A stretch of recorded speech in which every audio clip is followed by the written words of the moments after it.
अरिहंतो को नमस्कार।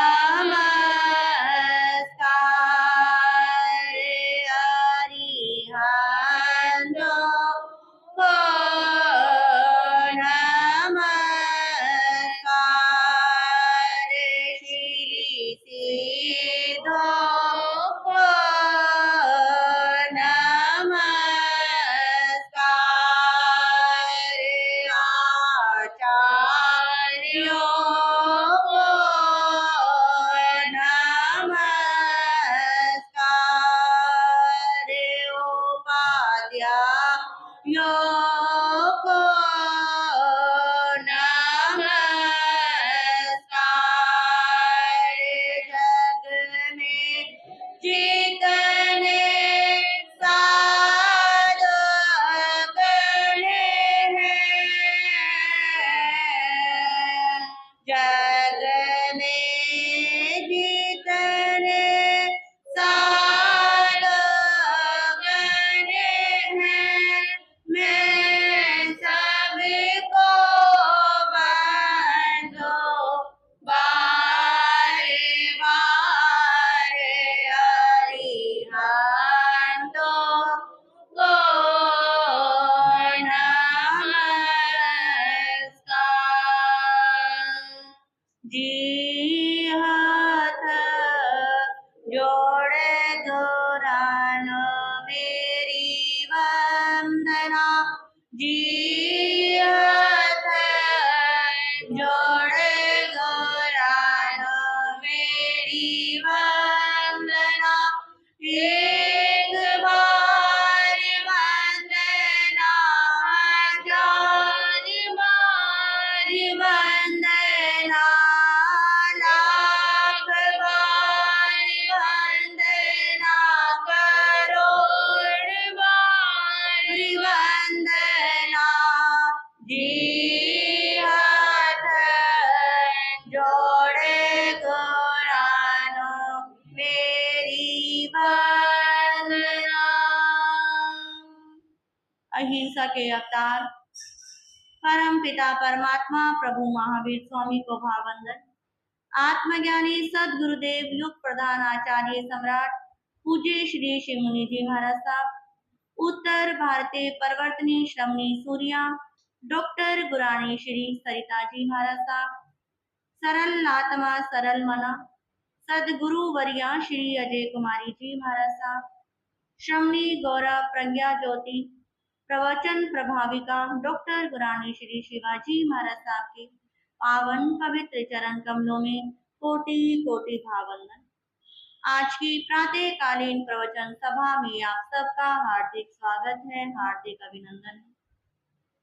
गुरु कृपा से आपके समक्ष नव तत्वों की चर्चा प्रारंभ की गई। नव तत्व का ज्ञाता एक श्रावक के लिए होना परम आवश्यक है। ये नव तत्व का ज्ञान जब तक इस जीव आत्मा को नहीं होता, तब तक इस जीव को हे गे और उपाध्याय का पता नहीं लगता कि इस जीवन में किन चीजों को ग्रहण करना है, किन चीजों को सिर्फ जानना है और किन चीजों का त्याग करना है। जो हे गे और उपाध्याय इन नव तत्वों को जान गया, प्रभु कहते हैं अभी गए जीवा जीवे। जिस श्रावक श्राविका को ये नव तत्वों का ज्ञान है, वही वास्तव में श्रावक श्राविका कहलाने का अधिकारी है। तो वो गहन चर्चा आपके समक्ष शुरू हुई, जिसके अंदर आपने जीव अजीव पुण्य और पाप तत्व को श्रवण किया। आज आपके समक्ष जो पांचवा तत्व, जिसका नाम क्या है, आश्रव तत्व है, इसकी चर्चा प्रारंभ होगी। ये तत्व अपने आप में बहुत गहरा है, समझने वाला है।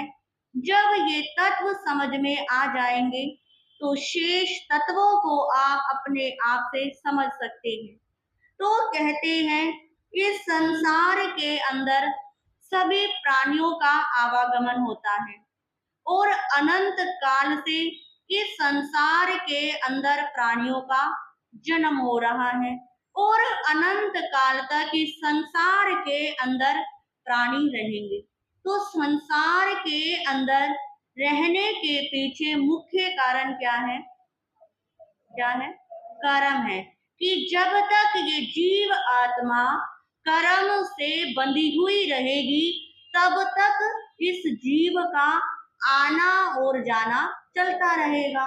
जब तक इस जीव का कर्म नष्ट नहीं होंगे, मोक्ष गति प्राप्त नहीं होगी, तब तक इस आने जाने वाली गति को नहीं रोका जा सकता। तो इस संसार के अंदर अनंत प्राणी हैं और अनंत प्राणियों के साथ ये आठों कर्म जुड़े हुए हैं।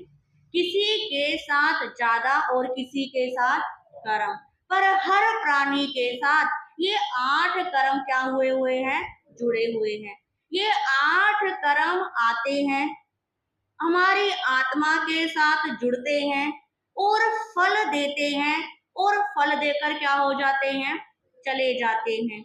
और इस जीव को ये भी नहीं पता लगता कि कर्म कब आए, कब इन्होंने फल दिया और कब फल देकर चले गए। क्या पता लगता है? नहीं पता लगता कि कर्म आ रहे हैं या फल दे रहे हैं या जा रहे हैं। हम सिर्फ मोटी मोटी इतनी बात याद रखते हैं कि संसार के अंदर सभी प्राणी अपने शुभ और अशुभ कर्मों का परिणाम क्या कर रहे हैं? भोग रहे हैं। जिसका शुभ कर्म का उदय है वो शुभ फल भोग रहा है और जिसका अशुभ कर्म का उदय है वो क्या कर रहा है? अशुभ कर्म भोग रहा है। आचार्य सूत्र में कहा गया कि हे प्राणी, इस संसार में जन्म तो ले लिया, तुमने धर्म वाणी भी श्रवण कर ली, भगवान की वाणियों को भी अपने भीतर समाहित कर लिया, परंतु ये कभी चिंतन नहीं किया कि मैं कहाँ से आया हूँ। अब जीव तत्व में आपने क्या सुना था? मैं कौन हूँ? मैं कौन हूँ? मैं आत्मा हूँ। और अजीव तत्व में क्या कहता है? मैं आत्मा नहीं हूँ, मैं क्या हूँ? शरीर हूँ। तो जब जीव और अजीव का संबंध जब तक रहता है तब तक क्या चलता रहता है? जन्म मरण चलता रहता है। अब आचार्य सूत्र के अंदर तीसरा स्टेप दे रहे हैं। क्या कभी आपने ये चिंतन किया कि मैं कहाँ से आया हूँ? इससे पहले मेरा कौन सा जन्म था? मैं क्या स्त्री के रूप में थी? क्या मैं पुरुष के रूप में थी? वहां पर मेरा परिवार कैसा था? क्या वहां पर मुझे धर्म गुरु मिले थे? क्या वहां पर भी मेरे पास जैन धर्म था? क्या कभी सोचा? क्या चिंतन किया? नहीं चिंतन किया। इतना भी चिंतन नहीं किया कि अरे ये संबंध निभाते निभाते कितने सदियां बीत गई, कितने वर्ष बीत गए कि जो संबंध अभी निभा रहे हैं ये पहली बार नहीं मिले हैं, अनंत बार मुझे क्या हो चुके हैं? मिल चुके हैं। कहते हैं देव लोगों का सुख भी हम अनंत बार क्या करके आ गए हैं? भोग कर आ गए हैं, फिर भी उस सुख को क्या हो गए हैं? भूल गए हैं। नरक के अंदर भी हम अनंत बार जाकर आ गए हैं। त्रियंच गति के बाद भी हमने अनंत बार जन्म ले लिया है, वहां पर हमने डंडे भी खा लिए हैं। पशुओं को जिस प्रकार भार लादा जाता है हमारे ऊपर भी अनंत बार क्या लादा जा चुका है? भार ला चुका है। परंतु कभी हमने क्या नहीं करा? सोचा ही नहीं, कभी चिंतन ही नहीं करा कि मैं कहाँ से आया हूँ। प्रभु कहते हैं ना ये चिंतन किया कि मैं कहाँ से आया हूँ और ना ये कभी चिंतन किया कि मुझे कहाँ पर जाना है। अरे ये जन्म पूरा होगा, सिर्फ हम इतना ही ध्यान रखते हैं कि बस मेरे अंतिम समय में श्वास क्या निकल जाए? आसानी से निकल जाए, मेरी मुक्ति क्या हो जाए? आसानी से हो जाए। क्या कभी ये चिंतन किया है कि मैं यहाँ से मरकर कहाँ पर जाऊंगा? अब तो मुझे सब कुछ मिल रहा है, अब तो मैं संभाव में रहने की कोशिश कर रहा हूँ। क्या मैंने ऐसे कर्म किए हैं जिसके कारण मुझे अगला जन्म भी क्या मिलेगा? भगवान की शरण में मिलेगा। क्या हमने कभी ये भावना भाई कि हे भगवान मेरा भी ऐसा शुभ कर्म का उदय हो कि महाविदेश क्षेत्र के अंदर मेरा क्या हो, जन्म हो। तीर्थंकरों की वाणी को वहां पर मैं अपने कान से श्रवण करूं, उनके दर्शन करूं, उनकी सेवा भक्ति करूं, मैं समोशरण में जाऊं। इतना कभी हमने क्या नहीं करा, चिंतन ही नहीं करा। बस हमारा चिंतन इस जन्म पे शुरू होता है और इस जन्म पर क्या हो जाता है, खत्म हो जाता है। क्योंकि हम कभी ये चिंतन ही नहीं करते कि ये सब कुछ जो हो रहा है ये किसके कारण हो रहा है। तो कहते हैं कि जब जीव के ऊपर शुभ और अशुभ कर्म इस आत्मा के ऊपर लगते हैं तो आश्रव क्या हो जाता है, तत्व के अंदर प्रवेश हो जाता है।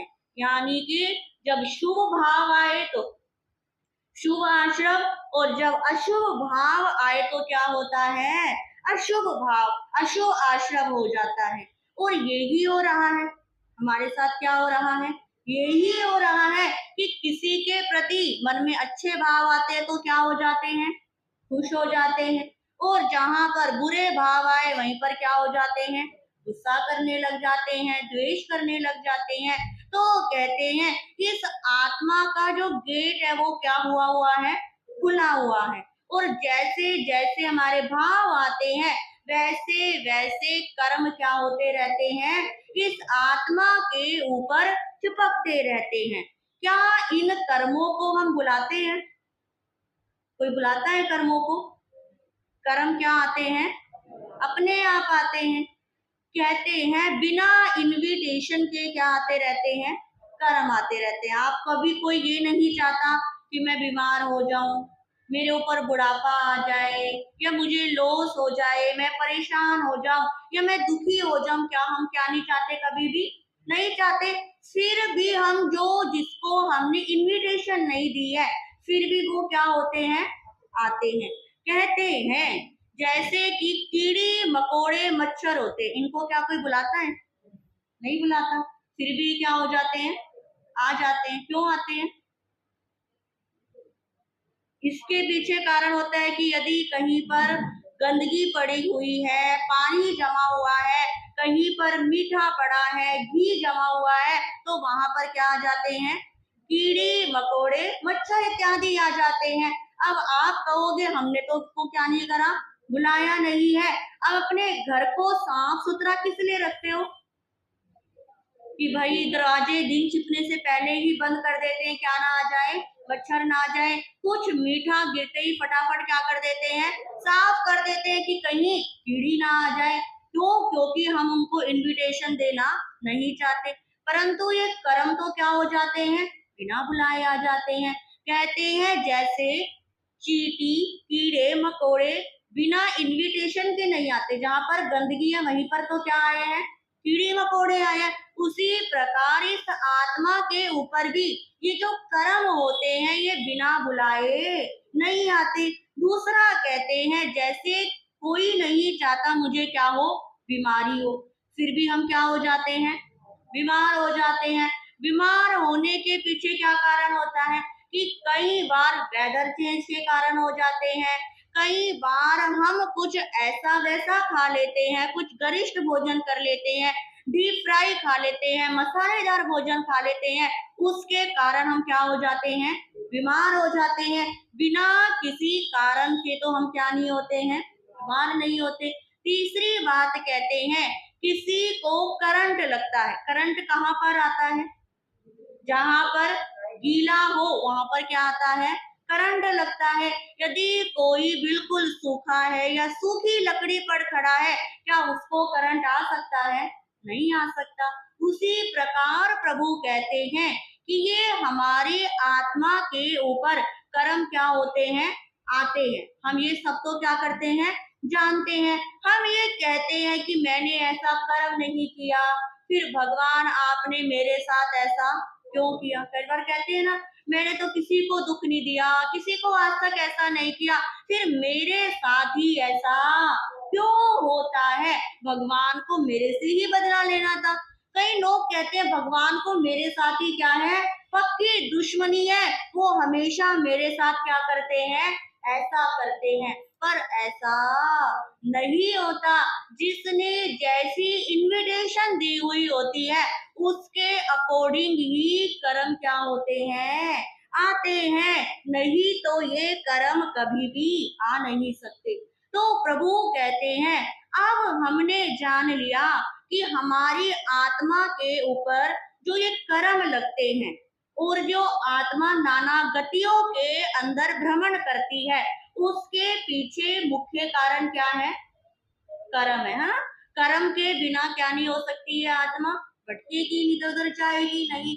अब कर्म जो आ रहे हैं, कर्म आते हैं, यानी कि कर्म आने का जो मार्ग है इसे ही क्या कहते हैं, आश्रव कहते हैं। कि जो कर्म हमारी आत्मा की ओर आकृष्ट हो रहे हैं, आत्मा को भारी कर रहे हैं, यानी कि ये हमारा क्या हो रहा है, आश्रव हो रहा है। अब प्रभु कहते हैं अब हमने जान लिया कि हमारी ये आत्मा कर्मों के कारण क्या हो रही है, भारी हो रही है। अब कर्म आ कहाँ से रहे हैं, ये कर्म कहाँ से आ रहे हैं, क्योंकि हर चीज का एक क्या होता है, प्रवेश द्वार होता है। जब कोई घर हो, कोई फैक्ट्री हो, कोई मॉल हो, कुछ भी चीज हो, हम खाना खाते हैं उसका भी क्या है, प्रवेश द्वार है। तो ये जो कर्म आ रहे हैं इसका भी एक क्या होता है, प्रवेश द्वार होता है। तो प्रभु कहते हैं कर्म कहाँ से आ रहे हैं, इसका हमें मेन पॉइंट क्या करना होगा, देखना होगा कि ये कर्म क्यों आ रहे हैं, किस कारण आ रहे हैं। उसी कारण ये हमारी आत्मा को क्या कर रहे हैं, दूषित कर रहे हैं, प्रकाशित कर रहे हैं।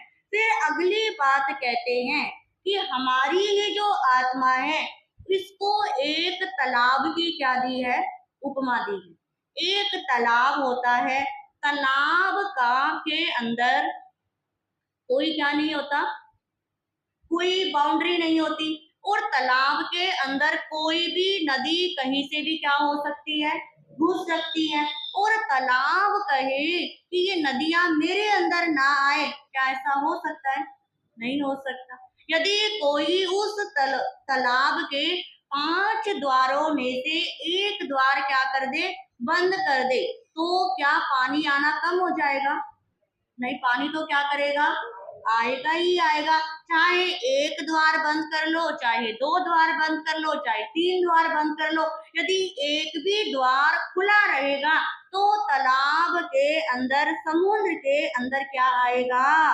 पानी आएगा ही आएगा।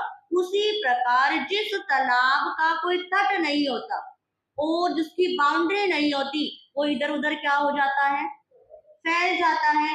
और जिस तालाब की क्या होती है, बाउंड्री होती है, उसका पानी ही क्या रहता है, सीमित दायरे में रहता है। तो प्रभु कहते हैं कि जिस प्रकार एक तालाब के अंदर कोई बाउंड्री नहीं होती या कोई जो प्रवेश द्वार है वो बंद नहीं किए जाते, तब तक ये पानी क्या करता रहता है, तालाब के अंदर आता रहता है। उसी प्रकार हमारी इस आत्मा में भी जो कर्म आगमन के 5 क्या हैं, प्रवेश द्वार हैं। यदि जब तक ये द्वार खुले रहेंगे तब तक ये कर्म आत्मा को अपनी ओर क्या करते रहेंगे, आकर्षित करते रहेंगे। और ये जो कर्म है इस संसार के अंदर, इस 14 रज्जु लोक के अंदर जो एक काजल की डब्बी पहले चलती थी ना, जब हम छोटे से थे, कि काजल की डब्बी होती थी, उसको ठसाठस क्या कर देते थे, भर देते थे। और उसी प्रकार कहते हैं जैसे काजल की डब्बी होती है वो ठसाठस क्या होती है, भरी हुई होती है। वैसे ही संसार के अंदर कर्म पुद्गल ठसाठस क्या हुए हुए हैं, भरे हुए हैं। परंतु हर कर्म पुद्गल हर किसी के लिए क्या नहीं होता, प्रवेश द्वार नहीं बनता। जैसे कि आप मार्केट के अंदर मॉल में जाते हैं, वहां पर 100 तरह का क्या होता है, सामान होता है। जिस चीज की आपको जरूरत होती है वही चीज आप क्या करते हो, खरीदते हो। हर चीज तो आप नहीं क्या खरीद सकते। उसी प्रकार कहते हैं कि संसार के अंदर कर्म पुद्गल ठसाठस क्या हुए हुए हैं, भरे हुए हैं। और ये कर्म पुद्गल जिस आत्मा के अंदर राग, द्वेष और कषाय पहले से विद्यमान होता है, उस आत्मा के साथ ये कर्म पुद्गल क्या हो जाते हैं, चिपक जाते हैं। और जिस आत्मा में ना राग होगा, क्या वो कर्म बंधन कर सकता है? जिसमें ना द्वेष होगा वो भी क्या नहीं करेगा, कर्म लगेंगे ही नहीं। और जो आत्मा कषायों से मुक्त हो चुकी है, उस आत्मा में भी क्या नहीं आएंगे, कर्म पुद्गल नहीं आएंगे। कहते हैं एक दीवार होती है, एक बिल्कुल प्लेन दीवार है, और उस प्लेन दीवार पे आपने थोड़ा सा एक तेल का हाथ गीला करके ऐसे क्या लगा दिया, छापा लगा दिया।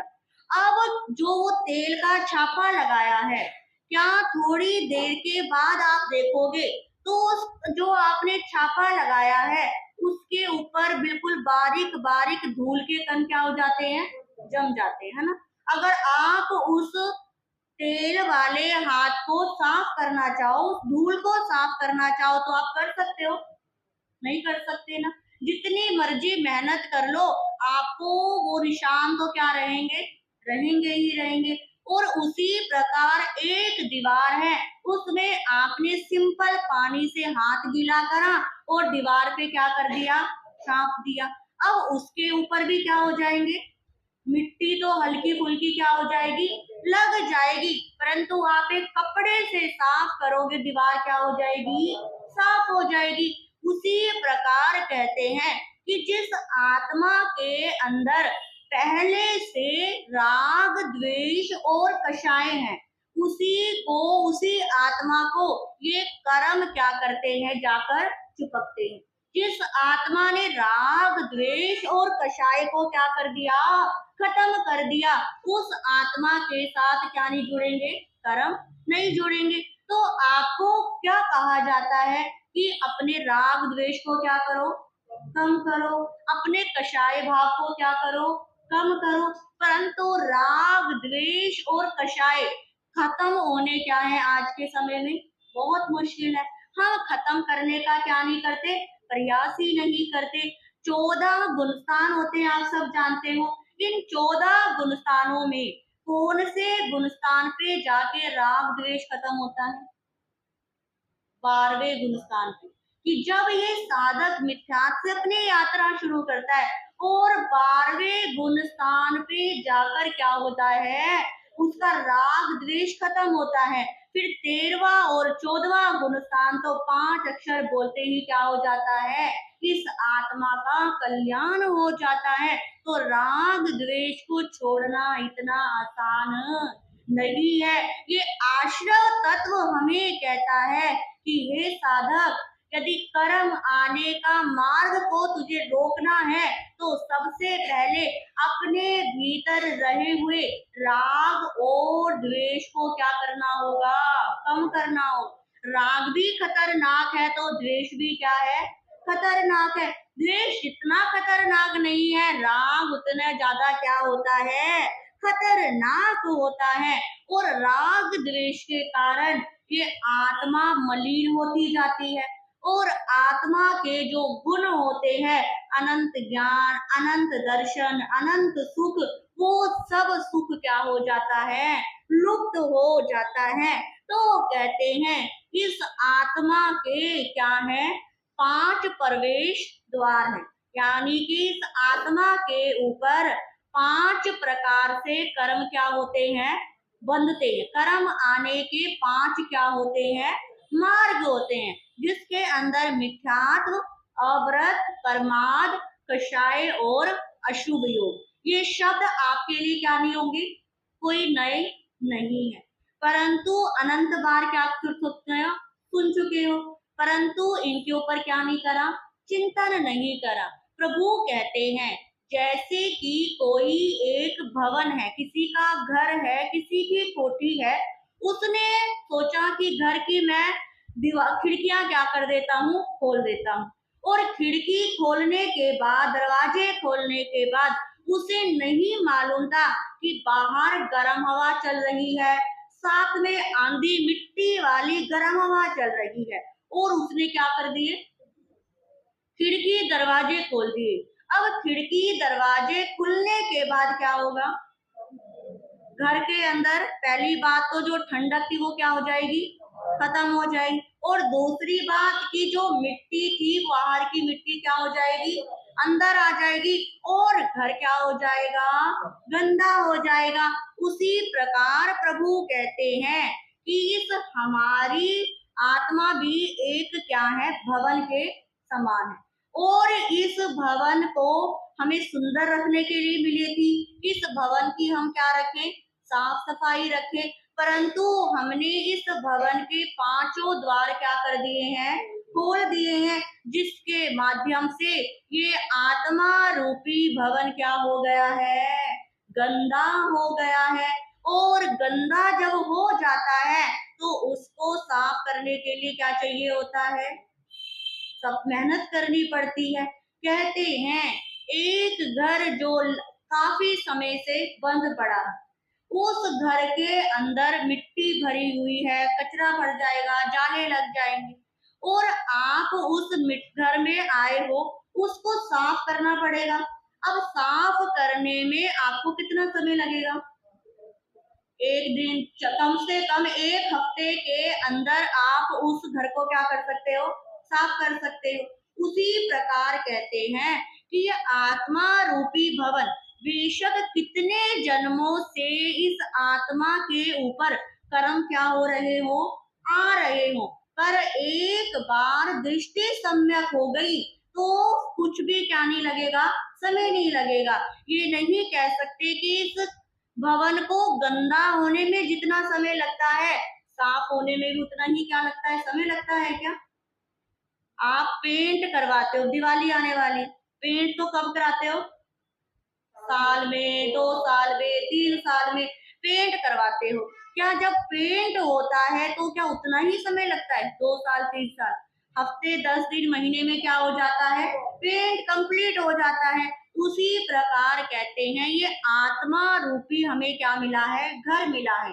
इस घर के अंदर गंदगी के 5 द्वार है, इसके माध्यम से हमारी आत्मा क्या हो रही है, गंदी हो रही है। और एक बार भगवान की वाणी का पेंट करते ही ये आत्मा क्या हो जाएगी, चमक जाएगी, साफ सुथरी हो जाएगी, अच्छी लगने लगेगी।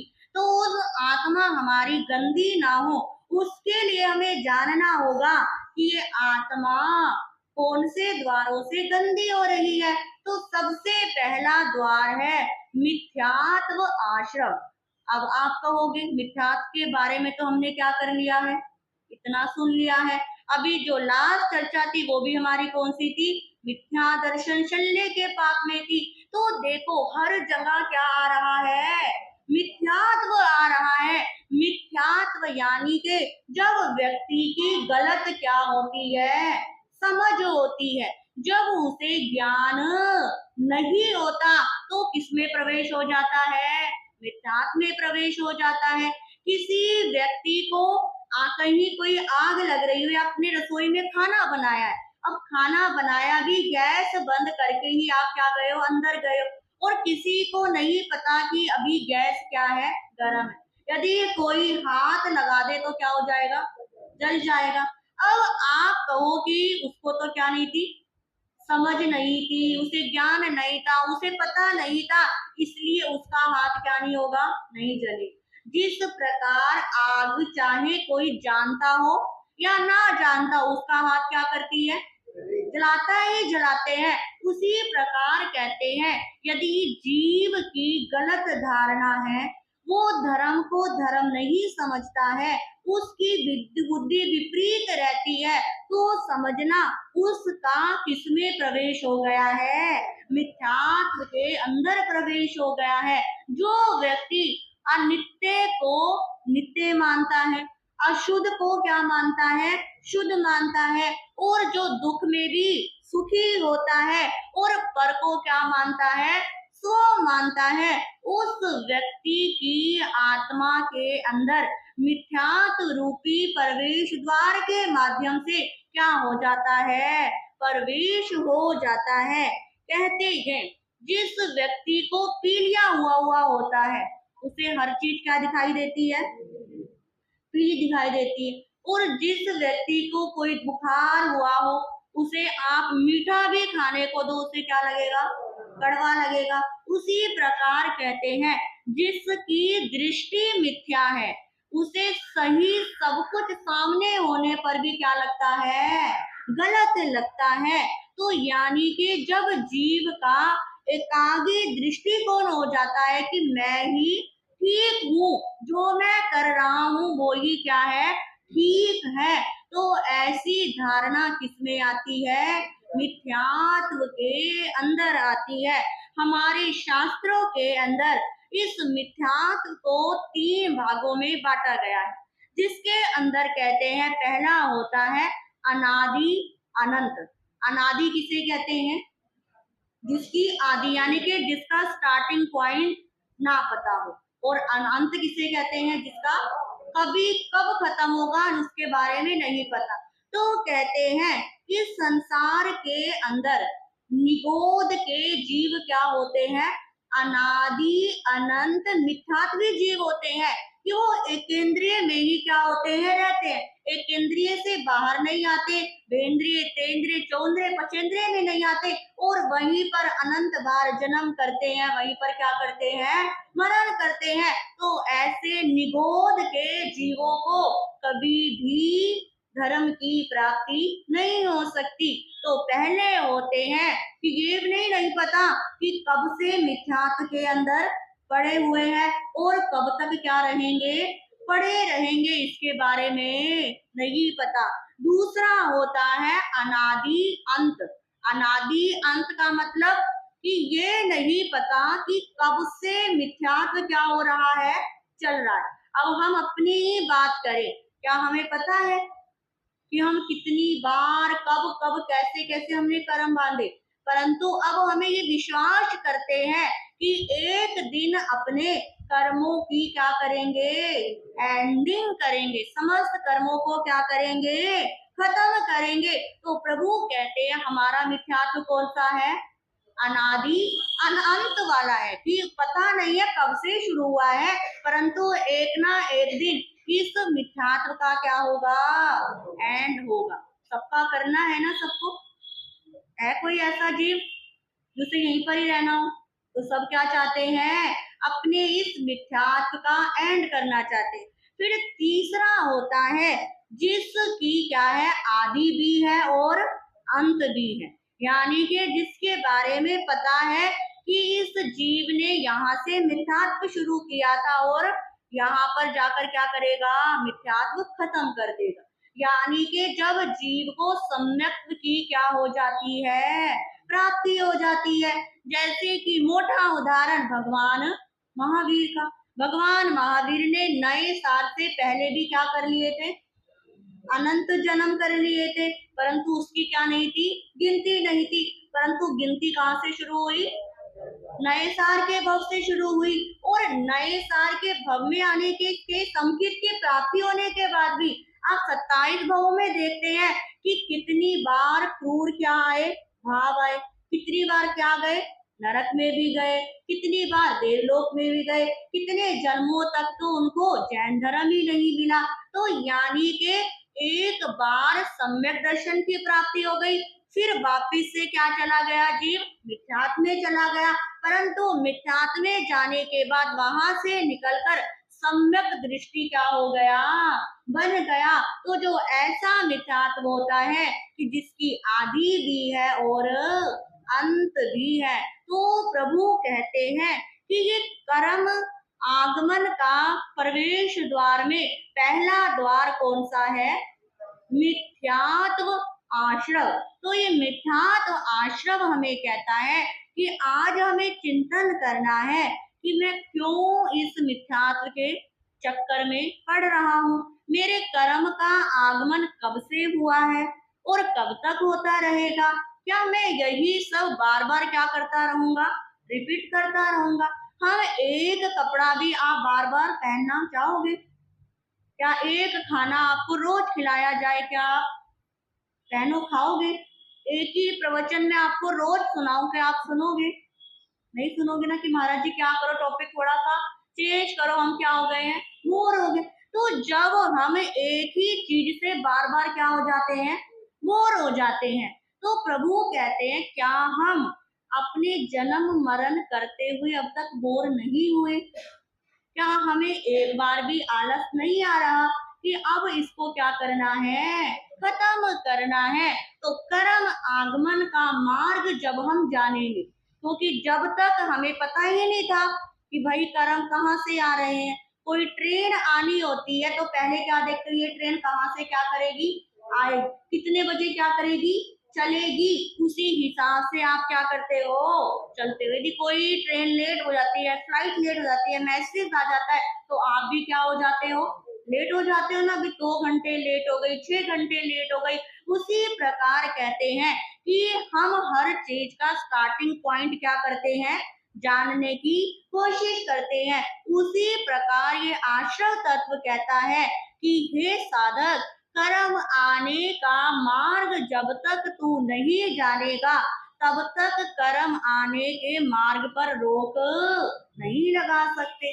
घर के अंदर कोई चीज खराब होती है तभी तो क्या करते हो, ठीक कराते हो ना। क्या ठीक चीज को वापिस से ठीक कराते हो, नहीं कराते ना। कि जब तक चीज को पता लगता है कि ये खराब हो रही है, यहाँ से दिक्कत हो रही है, उसको हम ठीक करने का क्या करते हैं, प्रयास करते हैं। तो कर्म आने का पहला द्वार आज आपके समक्ष आया, आपको समझाने का क्या करा, प्रयास किया कि किस प्रकार ये कर्म आत्मा के ऊपर क्या हो जाते हैं, चिपक जाते हैं। और कैसे चिपकते हैं, राग द्वेष और कषाय के माध्यम से। क्योंकि कहते हैं जो चीज हमारे पास है वही चीज हमें क्या करती है, अट्रैक्ट करती है। क्योंकि राग द्वेष रूपी कर्म पुद्गल हमारी आत्मा के अंदर है, और जहां जहां से राग होता है वो राग के परमाणु राग को खींच लेते हैं,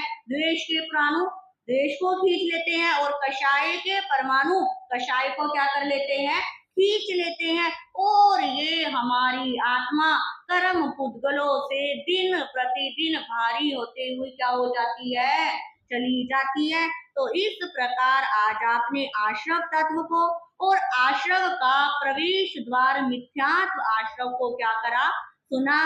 कल आगे अव्रत प्रभात कषाय और अशुभ योग किस प्रकार हमारी आत्मा के प्रवेश द्वार बने हुए हैं, कैसे हम छोटी छोटी गलती करके अपनी आत्मा के प्रवेश द्वार की एंट्री कर्मों को क्या कर रहे हैं, दे रहे हैं। वो आप आएंगे और आपको सुनने से पता लगेगा। इन्हीं शब्दों के साथ सभी मिलकर बोलेंगे, बोलिए भगवान महावीर स्वामी की, संसार के सभी महापुरुषों की जय। जिन शासन देव की, जिन शासन माता की जय। तो जैसे कि आप सबको पता ही है कि पर्युषण पर्व के दौरान ही हमारा 21 तारीख आने वाला जो रविवार है, उस दिन आपके क्षेत्र के अंदर नमो थुनन का जाप विधि के साथ, जोड़े के साथ आपके क्षेत्र में क्या होगा, संपन्न होगा। तो उसके लिए आप सबका भी परम दायित्व बनता है, कर्तव्य बनता है कि अपने जान पहचान अड़ोसी पड़ोसी या कोई भी आपके सगी साथी हैं, उन सबको आप प्रेरित करें और जाप में आने के लिए हमके पास क्या लिखवा दे, नाम लिखवा दे, ताकि व्यवस्था बनाने में क्या ना रहे देरी, या कोई लगे कि इतनी व्यवस्था नहीं थी, ये नहीं था। तो जितने हमारे नाम आएंगे उतनी क्या रहेगी, व्यवस्था करने में सहूलियत रहेगी। तो जिन्होंने नाम लिखवा दी अच्छी बात है, जिन्होंने नहीं लिखवाए अपने क्या कर देना, नाम लिखवा देना। उस दिन किसी को भी कोशिश करना, कोई बहुत जरूरी काम है, आप 12 बजे के बाद क्या कर सकते हो, जा सकते हो। हमने पूरे समाज में वैसे हम कभी करते भी नहीं है, ये भी संघ के आग्रह से क्या हो रहा है, ये जाप हो रहा है, वो भी सिंपल रूप में, कोई आडंबर नहीं, कोई कुछ नहीं। तो यहाँ पर हम प्रभु की नमो तुनन के पाठ से क्या करेंगे, भक्ति करेंगे और अपने महापुरुषों का, गुरु गुरुनियों का गुणगान आपके समक्ष रहेगा। कोई कुछ नहीं, सबको क्या करनी है, समाइकें करनी है। कम से कम 2 समाइक, 3 समाइक तो क्या हो जाएंगी, उस दिन आ जाएंगी, क्योंकि हमारे 4 महापुरुषों का क्या है, उस दिन जन्म दिवस भी मनाएंगे। हम पाठ के बारे में भी आपको बताएंगे, तो आपको स्वयं भी आना है और दूसरों को भी साथ में लेकर आना है। किसी का उपवास हो, आइंबिल काशना, आज सबका पारने का डे, काशना